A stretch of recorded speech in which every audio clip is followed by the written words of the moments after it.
Ebola Chrono Plus avec Adiatua Yassal.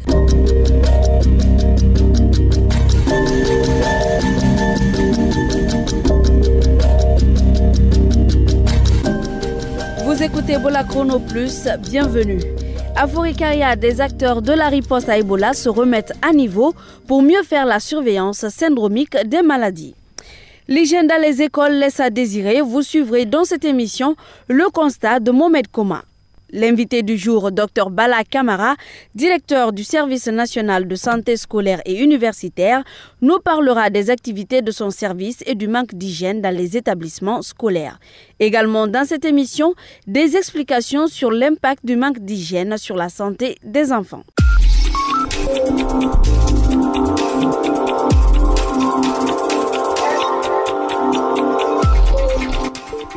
Bonjour à tous. Comme annoncé, renforcer les capacités des acteurs impliqués dans la lutte contre Ebola en vue de mieux faire la surveillance syndromique des maladies, voilà l'objectif d'un atelier de mise à niveau qui se tient à Forêt-Carrière.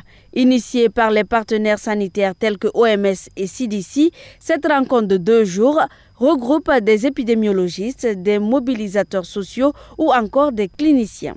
Le docteur Kourouma Fodesori est coordinateur de l'OMS par intérim dans la préfecture de Forêt-Carrière. Cette formation aussi est couplée à la lutte du palu, et même pas le palu, tel que le choléra même, tel que la rougeole, tel que le varicelle, et donc c'est jumelé. Donc c'est une surveillance générale, et c'est même pas au niveau de Forêt-Carrière, c'est une image du pays, de toutes les préfectures qu'on va essayer de faire cette formation, parce que d'abord Forêt-Carrière a été une zone et une épicentre presque dans le pays. Donc c'est la raison pour laquelle on a essayé de ventiler les textes un peu partout, et même au niveau des barrages, partout où c'est, donc pour pouvoir récupérer le plus vite que possible dès qu'un cas se présente. C'était Dr Kourouma Fodesori, coordinateur de l'OMS par intérim dans la préfecture de Forêt-Carrière. Comme annoncé dans le sommaire, en Guinée, l'hygiène dans certaines écoles laisse à désirer. Par endroits, les toilettes scolaires sont inutilisables et l'environnement dans lequel se trouvent certaines écoles est peu reluisant. Selon un constat fait par notre reporter, la plupart des responsables d'écoles ne se soucient point de l'hygiène sanitaire de leurs élèves. Une situation qui risque de nuire gravement à la santé des enfants. Mohamed Koma. Mon nom c'est Aminata Sidibé. Nous sommes dans l'école primaire de Lanseboum. On ne peut pas rentrer dans les toilettes. On ne les lave pas. J'ai peur de ça. De quoi? Des infections. Parce que ça, c'est pas bon pour nous. En Guinée, les toilettes scolaires sont dans un état piteux. Les rares établissements qui en disposent sont confrontés au manque d'eau. Dans les WC, les élèves utilisent des sachets d'eau qui sont destinés à la boisson pour faire leurs petits besoins. Conséquence, les WC sont bouchés et dégage ainsi une odeur nauséabonde. C'est moi, Mohamed Bayo. J'ai fait ma toilette à la maison là-bas avant de venir. Parce que je connais, les toilettes là-bas, c'est bouché. Quand tu rentres là-bas, toi-même, tu ne vas pas te mettre en l'aise, quoi. Suleiman, notre toilette, c'est pas bon. Là-bas, elle est sale. Il y a des caca là-bas. Tu ne peux pas te mettre en l'aise. Là-bas, c'est pas bon. Je m'appelle Fatanungi Kamara. Notre toilette, ça sent un peu mauvais, hein. On ne peut même pas rentrer là-bas. Toutefois, certaines écoles privées font l'exception à la règle. C'est le cas du collège Koumandian Keita. Je m'appelle Sanyo Ibrahima. Je suis le censeur du groupe scolaire privé Koumandian Keita 1. Nous n'appelons pas les élèves juste pour leur instruction. Et à côté de l'instruction, il y a leur hygiène. Nos toilettes sont toujours entretenues par les gardiens qui s'occupent de la sécurité de l'établissement. Avant les cours, après les cours de 4h30, ces différents gardiens sillonnent toutes les toilettes pour les mettre en bon état. Voilà, nous avons en tout 11 toilettes qui sont chaque jour bien entretenues. Contrairement à cette école privée, les établissements publics ne comptent presque pas de services d'hygiène. Les toilettes sont nettoyées par des élèves punis et ceux sans aucune mesure de protection. À Conakry, ce ne sont pas seulement que les toilettes scolaires qui sont mal propres. Avec ces grognements, l'on se croirait dans une porcherie. Pourtant, je me trouve dans l'enceinte d'une école primaire, celle de Tougouondi dans la commune de Matam. Ici, des cochons partagent tous les jours la cour de récréation avec des centaines d'écoliers. Maria Massila est la directrice générale de la dite école. L'école est située côté sud de la mer, sur la corniche. Il y en a qui élèvent là les porcs. Il n'y a pas ce que nous n'avons pas dit à l'autorité du quartier pour nous aider afin que ces porcs cessent de monter dans la cour. C'est un regret pour nous. Vous voyez ce que le quartier Touondi représente, s'il te plaît. Le manque d'hygiène dans les écoles constitue donc la source de plusieurs maladies infectieuses et hydriques auxquelles sont exposés les enfants. Mohamed Kouma, Ebola Chrono Plus, Conakry. Ebola Chrono Plus, le compte à rebours continue.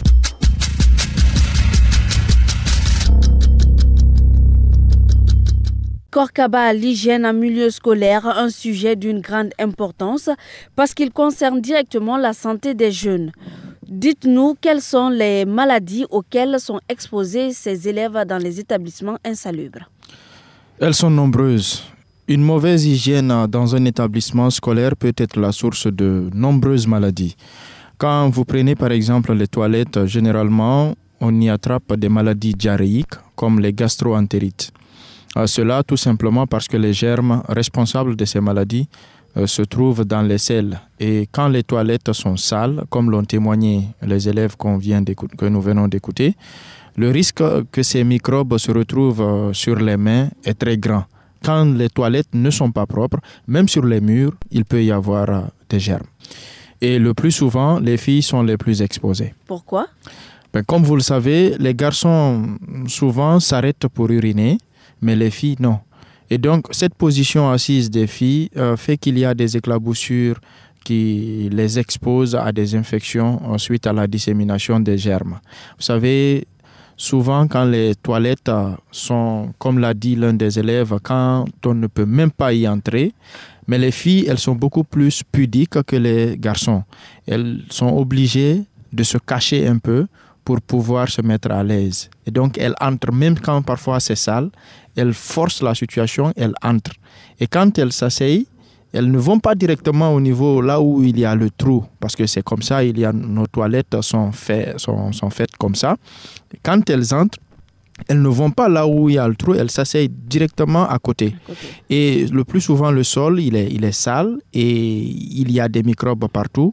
Quand elles s'asseyent, le contact des urines avec le sol crée des éclaboussures. Ce sont ces éclaboussures-là qui peuvent disséminer les germes. Et vous pouvez imaginer tout ce qu'il peut y avoir comme infection. Et donc, pour les filles aussi qui préfèrent ne pas utiliser ces toilettes-là parce qu'elles sont sales, le plus souvent, elles décident de s'abstenir, elles gardent les urines. Et le fait de garder les urines peut entraîner encore des infections urinaires, notamment la cystite. D'accord, mais il n'y a pas que les toilettes qui sont source de maladies quand même dans les écoles. Évidemment, quand l'hygiène est défaillante, tout l'environnement de l'établissement peut être vecteur de maladies. Cela commence par la poussière dans les salles de classe jusqu'au niveau des aires de jeu, partout. Mais une autre chose qui peut être source de maladies, c'est la nourriture que ces enfants mangent à l'école. Si les aliments vendus aux enfants à la récréation ne sont pas protégés, ou si, disons, les mesures d'hygiène ne sont pas respectées dans la manipulation de ces aliments, il y a un risque évident que ces aliments créent des problèmes de santé aux élèves. Mais d'ailleurs, la majorité des enfants, même s'ils ont apporté leur propre nourriture de la maison, parfois ils mangent sans se laver les mains. Oui, vous avez parfaitement raison. Ce comportement est souvent dû à deux choses. D'abord, le manque d'éducation en matière d'hygiène dans la famille même. Les enfants grandissent souvent avec des comportements qui n'intègrent pas les mesures d'hygiène. Et donc, quand l'enfant est habitué à manger sans se laver les mains, partout où il est, y compris à l'école, quand il achète quelque chose, il le mange directement. Ça, c'est la première des choses. Deuxièmement, il y a le fait que dans plusieurs établissements scolaires, il n'y a pas d'eau. Et même quand il y a de l'eau, c'est une eau qui n'est pas propre. Donc, pour protéger les élèves de ce type de maladie, il faut d'abord respecter les mesures d'hygiène au niveau personnel et ensuite au niveau collectif. L'impératif, c'est vraiment la disponibilité de l'eau dans tous les établissements scolaires. On ne peut pas parler d'hygiène sans parler d'eau. Merci Korka. Pour toutes vos questions sur Ebola ou la santé, appelez-nous au 624 19 78 64. Je vous propose de souffler en musique avec ce featuring Fadouba Banlieusard dans le titre 115. Écoutez et à tout à l'heure. Bonjour, dites à vos enfants de se laver les mains avant de rentrer en classe. Stop Ebola, appelez le 115 en cas de besoin. Hommes et femmes, appelle le 115. Soldats de la vie, appelle le 115. La survie. On dit merci. 115, c'est gratuit. Tu te confies à Pierre, Pierre te lance des pierres. Tu te confies à Paul, Paul te casse l'épaule. Tu te confies à Jean, si Jean te casse les jambes. Appelle le 115, Tu te confies à Pierre, Pierre te lance des pierres. Tu te confies à Paul, Paul te casse l'épaule. Tu te confies à Jean, si Jean te casse les jambes. Appelle le 115, Guinéen, je viens de Sierra Leone, je suis libérien. Comme toi, comme lui, un être humain, un terrien. Tout au fond de moi, je suis pas bien, je suis en peine, maladie malsaine. À cause de toi, nos voisins nous craignent, nous dédaignent. Par ta faute, c'est le monde entier qui nous répugne. Des familles entières, c'est des villages entiers. Des victimes, on en a déjà assez dénombrées. Bien que dans l'anonymat, le 115 n'hésite pas.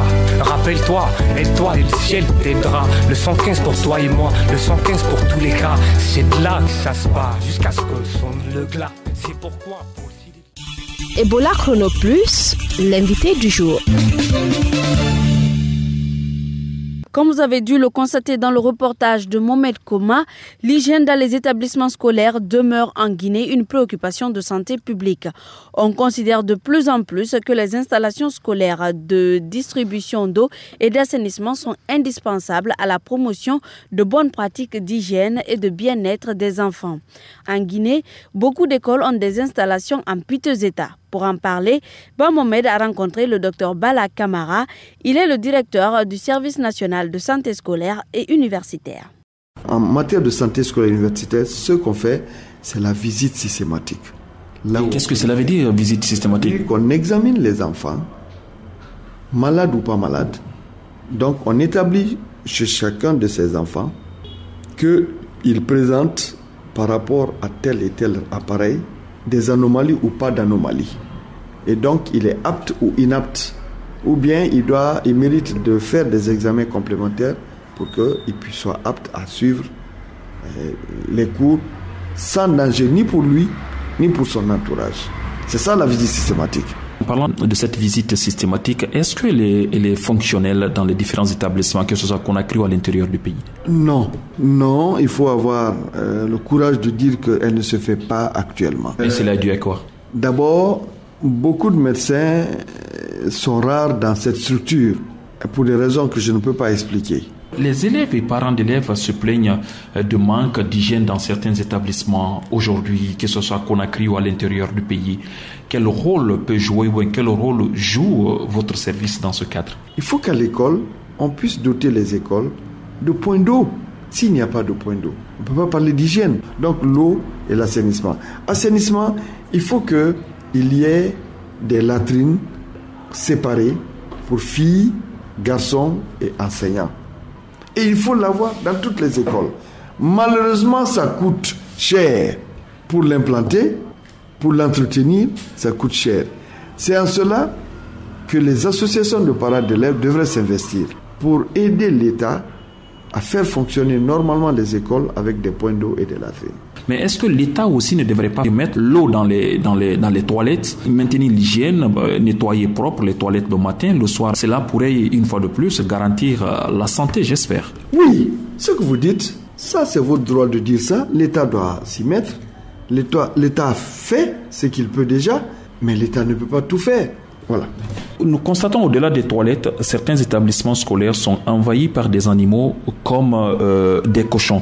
Cela ne met pas en danger la santé des enfants? Mais bien sûr, ça met en danger la santé des enfants. Mais il faut d'abord qu'on puisse dans la zone éviter la divagation des animaux. Il faut qu'on crée des pactes pour les animaux. Si les animaux cohabitent avec les enfants dans les mêmes conditions scolaires. Est-ce que c'est possible de mettre en place une politique nationale active de prise en charge, de prévention contre des maladies infectieuses dans les différents établissements scolaires? Toutes ces politiques sont déjà écrites quelque part. Nous, on a ces documents, on a le programme national, mais il faut obtenir le financement pour les mettre en œuvre. Alors, c'est un peu la problématique. Et l'État s'y met, les partenaires aident, et puis parmi les partenaires, le partenaire principal, c'est les populations. Je crois qu'elles doivent réaliser que l'école est d'abord la leur. Et ensuite, dans la mesure de leurs possibilités, elles doivent s'investir à l'école. Parlant des élèves qui se plaignent, qui trouvent leurs toilettes bouchées, des sachets d'eau dans les établissements, qu'est-ce que vous pouvez dire? Moi, je pense qu'il faut mettre des comités d'hygiène dans les écoles, constitués d'enseignants et d'élèves même, qui veillent sur les toilettes qu'il y a. Et les enfants, à tour de rôle, veillent sur l'utilisation rationnelle et correcte de ces toilettes. Parce que ceux qui viennent avec du papier, ceux qui viennent avec des sachets, ceux qui plastiques, mais quand ils agissent comme ça, c'est au détriment de tout le monde. Ce qui n'est pas normal. Merci beaucoup, Dr Bala Camara, de nous avoir accordé cet entretien. Merci à toi aussi, Monsieur Ba. C'était le Dr Bala Camara, directeur du service national de santé scolaire et universitaire. Ebola Chrono Plus, à vous la parole. Elle est déjà dans ce studio pour répondre à vos questions. Elle, Cécile Bekondé, bonjour. Bonjour Adiatou, voici les messages du jour. Salut, je me nomme Aboubakar Dessouma, professeur d'anglais à Kouroussa. Quels sont les moyens de prévention contre Ebola? Pour y répondre, nous avons joint le docteur Abdourahmane Mariga, responsable de l'unité de surveillance pour la ville de Conakry dans le cadre de la lutte contre le virus Ebola. C'est les mesures hygiéniques. Il faut vraiment appliquer les mesures d'hygiène. Il faut se laver fréquemment les mains avec du savon ou de chlore. On est d'abord en épidémie. Les déchets communautaires doivent être prélevés et avec enterrement digne et sécurisé. Dans chaque centre de santé, au public ou privé, il y a les thermoplaces que nous avons à leur portée et à la rentrée pour pouvoir détecter la température. À présent, écoutons la seconde question posée par un citoyen que nous avons rencontré. C'est Diallo Amadou Paté. Aujourd'hui, il y a plusieurs sortes de maladies. Aujourd'hui, par exemple, avec l'hémorroïde comme ça, comment on peut attraper cette maladie? Qu'est-ce qu'il faut pour l'éviter? Et quelles sont les dispositions à prendre? Donc ça, il faut que le ministère de la Santé communique sur ce cas-là. Voici la réponse du docteur Moussa Fofana, il est chirurgien. L'hémorroïde, par définition, d'abord, c'est le varice des veines de la région anale. On appelle varice, c'est une dilatation permanente des veines. Et c'est ces veines-là qui assurent la circulation au niveau de la région anale. Maintenant, la particularité de la circulation au niveau de la région anale, c'est que les veines qui assurent la vascularisation n'ont pas de valvule. Quand ça va, il n'y a pas un système qui peut essayer de contenir le sang et de régulariser la circulation de ces veines-là. C'est dû souvent à un processus inflammatoire et ce processus entraîne l'augmentation de la pression au niveau de ces veines, au niveau de la région anale. Donc c'est ce processus-là qui entraîne l'apparition des hémorroïdes. Maintenant, pour ce qui concerne la prévention de l'hémorroïde, écoutons à nouveau le docteur Moussa Fofana. Le régime alimentaire en est pour beaucoup parce que généralement, les gens qui ne prennent pas des fruits et des légumes, ils sont souvent constipés. L'hémorroïde survient chez des gens qui sont sédentaires, c'est-à-dire qui ne font pas d'activité physique. Et il y a certaines professions qui favorisent aussi l'apparition de l'hémorroïde. C'est notamment ceux qui passent des heures et des heures dans la position assise. C'est notamment les chauffeurs qui font des longs voyages, des tailleurs qui restent sur place et là, ça ne favorise pas la circulation au niveau de cette région parce qu'en position assise, c'est comme si vous mettez un poids sur ces veines-là. C'était à l'instant Dr Moussa Fofana, il est chirurgien. Voilà, Diatou, c'est tout pour aujourd'hui. Pour ceux qui ont encore des questions, envoyez-les par message au 624 19 78 64 et n'oubliez pas de préciser votre nom, le prénom et le lieu d'où vous nous écrivez. Merci Sidibé. Ebola Chrono Plus, c'est fini pour aujourd'hui. Rédaction en chef Afio Mata, technique Mamadou Kone, présentation Hadiatou Ayassal. Merci de votre attention et à la prochaine pour un nouveau numéro d'Ebola Chrono Plus.